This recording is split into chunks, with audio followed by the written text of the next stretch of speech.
Good morning, good afternoon, or good evening, traders, wherever you are at on planet Earth. We are coming at you with the 74th episode of the Performante podcast. We have an interesting topic today. Both me and Keith agree that yesterday was one of the most monumental days in crypto, especially on the Capitol Hill, where we had the most legendary CEOs in the game take on the boomer senators, who clearly some demonstrated a very clear understanding of the cryptocurrency niche, and some demonstrated a very clear lack of understanding. And so that is one of the main topics we will be talking about today, how that meeting went, the prospective outlook, what regulation is coming. And we also wanted to touch base on how both Visa and Mastercard are increasing their exposure to cryptocurrencies while integration with WhatsApp is coming. Of course, Michael Saylor has been adding to his stack, and well as some new CBDC news. And then to finish off the episode, we have speculation coming from the Ethereum ecosystem about when ETH 2.0 will finally be ready for complete launch.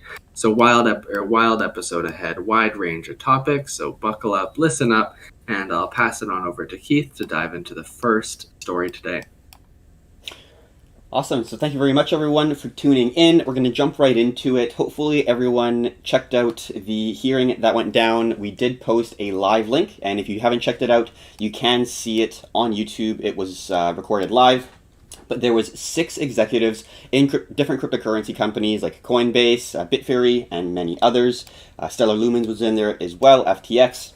And they had a hearing before the House Financial Services Committee on Wednesday, and the main discussion was regulation. They talked a lot about stablecoins, and it was interesting to see how the boomers kind of positioned their questions, and it gave a little bit of insight as to either how much they know or the lack of knowledge that they had. Some of the answers were absolutely astonishing, and I think the 3 main people that at least I found to be providing the most thought out answers would be, first, number 1, the FTX CEO, Mr. Sam Bankman-Friedman, SBF. Hopefully everyone, we talk about him a lot within our Discord, absolute behemoth of an individual in terms of the knowledge he brings to the table. Also, another individual, I hear a lot of people talk about him on Twitter now. He was an absolute, I would say, key individual within that discussion, and he was Brian Brooks. He's the CEO of Bitcoin mining company Bitfury, and also Alyssa Haas was also very interesting, and she is the chief financial officer of Coinbase. A lot of interesting talks in that. I personally think that it went overall extremely well. All the questions that were asked were provided with very clear answers, and there's a little bit of not shit talk of the U.S. government, but there was a little bit of poking fun. Like, for example, there was a lot of questions pointed to Sam Bankman-Fried talking about the KYC, talking about Know Your Customer, basically trying to go over the process of how a user would be able to use FTX and how they're kind of trying to see if there's any sort of malicious activity, if there are bad actors that are able to use FTX, and trying to understand if there's sort of any money laundering opportunities that FTX has. And Mr. Sam Bankman-Fried actually came back and said, well, does the U.S. government and the U.S. dollar have any know your customer KYC situations that they need to go through in order to use it? And obviously the answer is no. So I think that's a pretty good way to position like a question back to the hearing committee members, because at the end of the day, the US dollar is the most commonly used currency for terrorism, for illegal activities. In my personal opinion, it's the world reserve currency. So overall, I think it was a very, very positive talk. What are your thoughts on it there, Nathan? Yeah, it was very productive. Honestly, I was a little bit apprehensive about this whole legislative meeting and what the kind of outcomes would be here, but it was nothing but good ideas floating. And it's not like it pumped the price or dumped the price. We are in a bit of a crap market, but it was interesting to learn how these politicians are actually viewing cryptocurrency, and specifically stablecoins. Stablecoins were a big topic of discussion, if they should be governed by the same industries that cover banks, or if they should be a CFTC item or an SEC item, despite crypto not being a security. It was just nice because a lot of these questions that we all have as individual taxpayers lack regulatory clarity, and the same politicians don't really have the exact same understanding as us meaning the exact same misunderstanding, where there's not clear regulation, there's not clear legal definitions of what these assets are and how they can be taxed. There was kind of like a little bit of a bipartisan moment where it seemed like the Democrats were very like, we need to regulate this, we need to set up some new appointing bodies to oversee the industry, we need to like get ahead of this. And conversely, the Republicans were kind of like, well, it's already regulated. What we need to do is set up clear guidelines so the people, the innovators, the CEOs, the companies don't leave the US for other countries, because we've already seen that efflux kind of on the institutional and corporate level where companies are leaving. And so I think that was one key topic of discussion is like, hey, if we don't get ahead of this crypto regulation and set some clear guidelines, we are going to lose some multinational talent to other countries. And I think that's a really important point. I think that was expressed by Mr. Brooks. Mr. Brooks, absolute legend, smashed every question out of the park. He is the Bitfury CEO, but he also used to be the head of Binance US. So I think he was a great resource for this for the politicians to invite, because he also was this. He's worked with the SEC before and worked in banking legislation. So when it came to his experience and kind of his personal perspective on how the regulation should come into effect, I think he provided a lot of value and insight. And he also snuck in, of course, a few cheeky comments. And so at the end of the day, it's not quite what I expected. I expected just boomers being confused, like who let the senile people out of the daycare. Maybe they'd be wearing nightgowns and shit, but they did keep up. And ultimately, I think it's a very positive thing for crypto. I think it's a step in the right direction. And in our opinion, it's probably one of the most important days in cryptocurrency's history, just to be frank. You know, regulation isn't a bad thing. And as we grow and mature as a multi-trillion-dollar market, regulation is required. It's just a matter of what that regulation actually looks like. Definitely well said.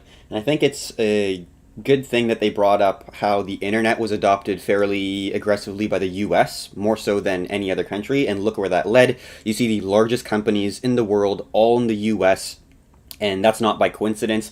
The US was able to really grab hold of the power of the internet, technology, being able to have this distributed network and provide data to all these different nodes really quickly. And that technology was able to flourish into what we know today as the tech sector in the US. So these CEOs did bring that up, saying we've kind of had this story before, and we absolutely dominated the internet age and the ability to create massive leverage with the use of the internet. And I think bringing that up is a really good comparison as to what we're currently seeing right now. Blockchain, the ability to trustlessly transact on a global scale, is obviously extremely leverageable, and they're kind of making that comparison with what happened back in the dot-com boom and how that was able to position the US to be the powerhouse they are right now, or at least a part of it. So they're wanting that same sort of regulatory clarity, so they're able to build projects and build companies around those regulatory provisions that are hopefully going to be implemented here in the near future. So definitely will be interesting. They also will have one for the bearish side. So they're going to be bringing in CEOs from like large banks and people that are against crypto, and that'll be an interesting conversation that will play out. But as of right now, things are looking pretty solid. Next thing we're going to be talking a little bit about is basically payment processors. We're going to be first talking about Visa, because they opened a Bitcoin consulting service for banks, which is pretty interesting. The payment giant reportedly said that it's hoping to provide a new service which can help further mainstream adoption for Bitcoin and cryptocurrencies. And it's not just Visa that we're currently seeing pushing for adoption in crypto.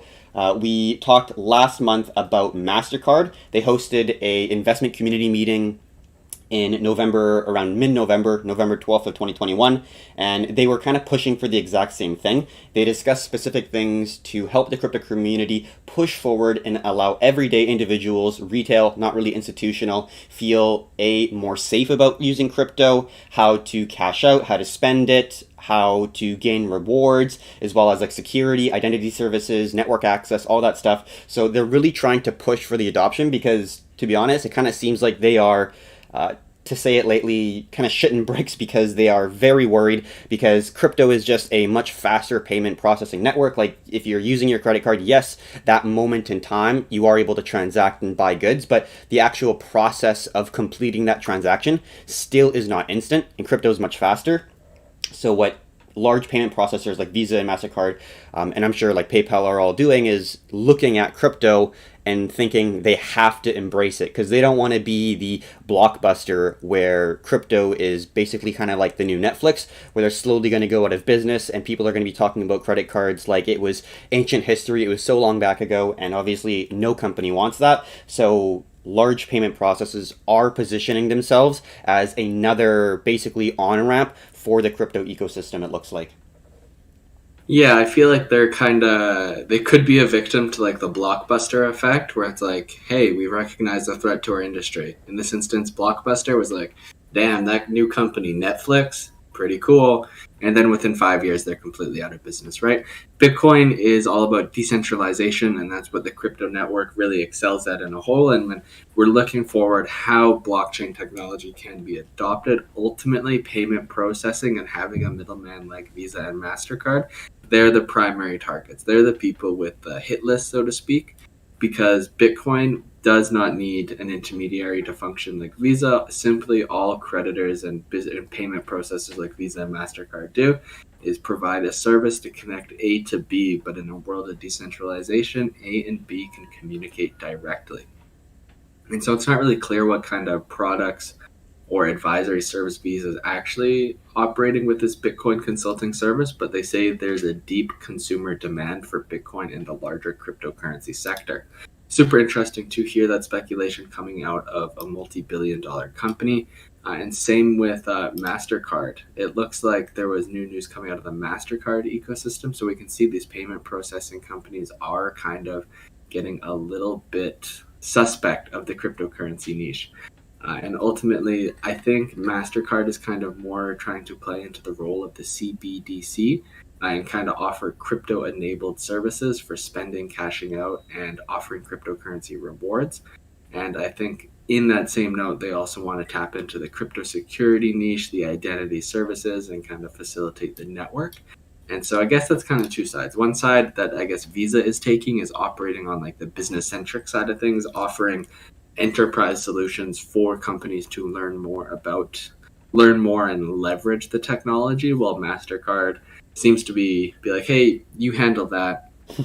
We'll handle more of like the CBDC infrastructure and facilitating the consumer centric products where it's easier for users to leverage the technology on a day-to-day basis. That being said, I have both a Visa and a MasterCard, and neither of them will let me buy cryptocurrency with the card.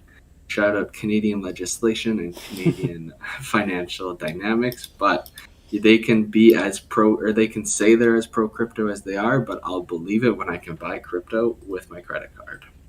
Yeah, honestly, so true. Also, we didn't really talk about CRO, which is an absolute behemoth within itself. So they got CRO kind of nipping at their heels. They have their whole ecosystem that is flourishing, especially now with CRO pumping almost to $1, not quite there, but we are seeing substantial growth and their acquisitions of like large stadiums and the mass marketing that's going on. I think that Visa and MasterCard are seeing a little bit of I would say not fear, but they're seeing that competition creep up, especially because they're already integrated in crypto. Everyone knows them as the credit card provider in the realm of crypto where you're able to spend crypto. They have phenomenal rewards that I don't think Visa or MasterCard are able to really compete with. I haven't really checked for there, but CRO has a phenomenal plan in terms of the tiers that you're able to get into depending on how much you stake. And with CRO, you're able to generate income just through staking, whereas MasterCard and Visa you can't. So it'd be interesting to see how MasterCard, Visa, and other payment processors are able to kind of be flexible and navigate through this turbulent time for them. Kind of sticking on the, I would say, companies accepting and adopting crypto, we see WhatsApp deploy crypto payments for chats in the US. And instead of using like the normal crypto payments that a lot of other companies use, like Bitcoin, Ethereum, they're mainly using the stablecoin Pax dollar or USDP. And that's going to be very interesting to see how it plays out. I don't know if you can actually send anything else yet. I don't believe you can, but this is a new rollout that they're offering for a limited number of people in the US. So not everyone's going to be able to use the payment process or payment transactions for Pax Dollar in WhatsApp, but if they are enabling it for some people in the US, it's only a matter of time until everyone's able to use it. And this is just another means of transacting through the blockchain, basically instantaneously in a trustless network, and it's definitely really great to see. Yeah, 100%. And I think launching the pilot in the US is a bold move because US obviously, I guess you could say they either have the highest regulatory requirements or the lowest regulatory requirements, kind of depending on which way you look at it. But given that WhatsApp does have to be a pretty highly compliant platform, given that Zuckerberg has been in the hot seat recently on Capitol Hill, it's interesting to see that partnership. In addition, it kind of makes me wonder where the Facebook ecosystem, where their Libra, it was originally called Libra and then rebranded to DM, I believe, after it got absolutely shit on the internet, which makes me wonder when DM will be launching and if this is kind of like an officially endorsed Facebook product or if they're just test piloting with this Novi to see if it's possible before they integrate their own cryptocurrency into their metaverse sector. Super interesting seeing these big conglomerates because the headline says WhatsApp deploys crypto payments, but realistically, because Facebook owns WhatsApp, or sorry, Meta owns WhatsApp, then in reality, this is kind of a much bigger headline than when you actually read just the simple words. And so to move on to the next story, MicroStrategy, the man, the myth, the legend of Michael Saylor doubles down. He, I guess, not even doubles down, like quintuples down, or however many times he's bought Bitcoin. He bought 1,434 coins between December 29th and December 8th for $82 million in cash, with an average price of $57,477, which is actually a bit of a high average considering how low Bitcoin actually went during that time period. But again, that just adds to their stack. He is the hardcore hodler, and really he's just been accumulating with his company MicroStrategy, whether it be selling bonds, using the excess cash on hand. He is really the epitome of a crypto degen. Yeah, honestly, using his own company to leverage the ability to purchase more, but seeming like it has been working. His publicly traded company, MicroStrategy, is, although right now not doing super well, if you take a look like 2 years back, 3 years back, even a year back, it has exploded higher in market cap and value.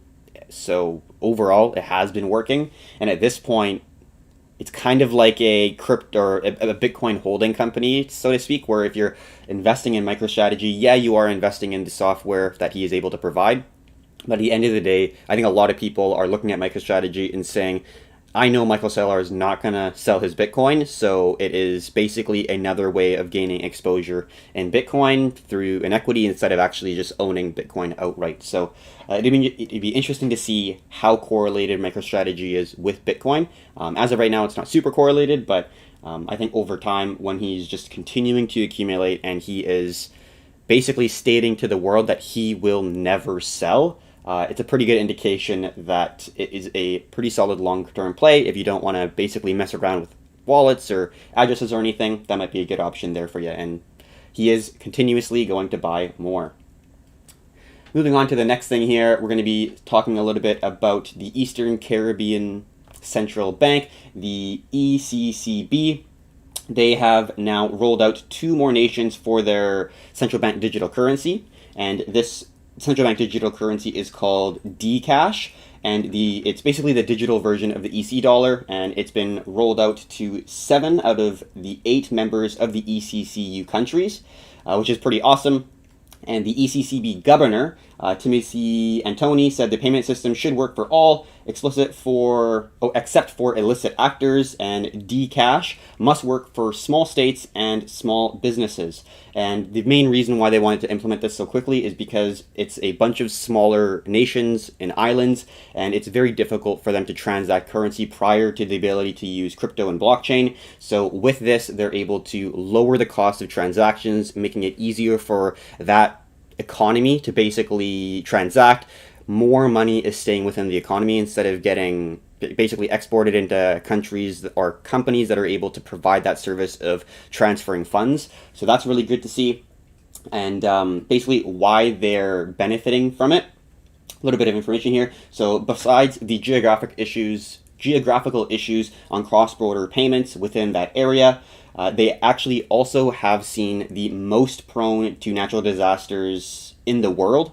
The second region with the most prone to natural disasters in the world. Japan might be first, I don't exactly know, but they have a lot of earthquakes there. So this way, it provides the ability for the central banks to provide funds to everyday individuals. Prior to central bank digital currencies, you can't really get money to the hands of the direct people of that nation. They got to go through the banks, and then it has to trickle down to the consumer, to the retail individual who needs the money. And that's a lot of fees and a lot of processing that does not need to happen. So this way, or central banks are able to directly either give people money into their central bank digital currency wallets or somewhere or another where they're able to reduce a lot of the costs and a lot of the friction in order to get those funds to the right people. So really great to see. I think this is going to be a template for a lot of other countries to go by, where they're slowly going to implement central bank digital currencies because of the big benefits. And if we are going to be seeing governments continuously add stimulus checks for basically stimulating the economy because they don't want to have a risk-on environment, this is going to be the best way to go for all central banks because it's just a much faster, more efficient, more cheap way to provide funds to the nation's citizens. Yeah, I feel like it definitely empowers individuals when we're kind of looking at like that national disaster side where it's like, yo, if you need to buy food and you have to go to the bank to get cash, I'm not going to go to the bank when there's a hurricane outside. So maybe a mobile app is a better solution for these Caribbean tropical countries. And it's interesting seeing this because this kind of decorrelates them from the US dollar as well. It gives them a little bit of their sovereign independence back and really, I guess, empowers individuals to transact how they please, when they please. And just another leverage of the digital currency movement that we're seeing. And ultimately, I feel like it is a step in the right direction. And frankly, I have wanted to go to the Caribbean recently, and if that's an excuse to download a CBDC app and mess around with it, I'll take it. That's an opportunity. And so, for the last story of the day to round out this episode, we're talking about Vitalik Buterin. For those who don't know, he is the creator and founder of the Ethereum Foundation. And so we've been talking shit about Ethereum for, I would say, just about a year now. And the main point of contention that we have is like, we're launching Ethereum 2.0. The first update, actually, I believe it came out December 2020, was Beacon Chain. And Beacon Chain was the first of 3 updates for Ethereum 2.0 launching. And the idea with Beacon Chain is that users could set aside 32 Ethereum to contribute to a node. And at this point, it would be a hybrid model where Ethereum can be mined with GPUs and it was also staked. So right now, it kind of exists in parallel where we have both proof of work components and proof of stake components. And that happened in December 2020. And then suddenly we've had 2 updates since then that actually have been designed to reduce gas fees and change how miners are compensated. So it's kind of contrasting directions. On one side, we had Beacon Chain, and we know there needs to be 2 more updates for Ethereum 2.0 to be fully launched. But before those updates even came to market, he doubled back and started fixing some proof of work things. So kind of contrasting directions with Ethereum. And in the meantime, gas fees are absolutely insane. They don't make sense. Super inconsistent with market volatility. And it's kind of forced a lot of the smaller investors out of specific markets, whether it be DeFi, trading on decentralized exchanges, buying, selling NFTs. Whatever it may be, it's kind of hurt the end consumer's experience unless they are an Ethereum whale and they're able to pay $100, $200, $300 for gas fees for a single transaction. I think that's really the fundamental problem that we've had with Ethereum recently, and that is part of the reason why we are so bullish on alternatives like BNB, Solana, AVAX, Terra Luna, because these have a much better value proposition in the context of the current market and Ethereum's crazy gas fees. And so this article just kind of detailed that, hey, there's two big updates left to happen for Ethereum. So right now we are on Beacon Chain, and the next 2 is The next one is called The Merge, and the final is Shard Chains. Those are the next two updates. And it has been said that they are scheduled to take place at both in 2022. So as we are only 22 days away from 2022, that's an exciting outlook to see if the Ethereum Foundation can meet their self-inflicted deadline or if it'll end up happening later than expected. Personally, I think it will happen later than expected because Ethereum 2.0 was meant to be fully launched in 2021, but here we are only 33% of the way. I believe in Ethereum. I believe in Vitalik. I still own quite a bit. But at the end of the day, their current product is, I would say, financially exclusive to some individuals, and that's kind of antichrist to the overall cryptocurrency movement. Yeah, well said.